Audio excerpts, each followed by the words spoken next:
ہماری وہ سگنل توڑتے والے تھے, ہماری بائک کو ہٹ کیا انہوں نے پھر ہم سے لڑنا شروع کیا, ہم پہ تشدد کیا.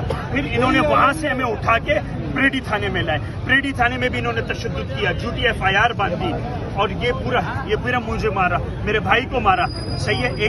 دو ہمارے ساتھ دوست تھے, ان کو بھی مارا, صحیح ہے. اور جھوٹی FIR باندھی, اور اس کے بعد ہمیں لاک اپ کیا. ہم نے ہمارے ماں باپ آئے, ہمارے سب آئے, بڑے آئے, اور ان سے انہوں نے بات بھی کی کہ ہم ان کا ریمانڈ نہیں لیں گے. اس کے بعد انہوں نے ریمانڈ لیا, اور وہ جب گئے ہیں تو اس SHO نے بولا ان کو وہ ریمانڈ دینا کہ اپنی زندگی میں یاد رکھیں. اور جب وہ ریمانڈ میرے بھائی کا لیا, سب سے پہلے میرے بھائی کو لے کے گئے, اس کے بعد انہوں نے مرڈر کیا اندر. ایسا ریمانڈ لیا کہ وہ مر گیا.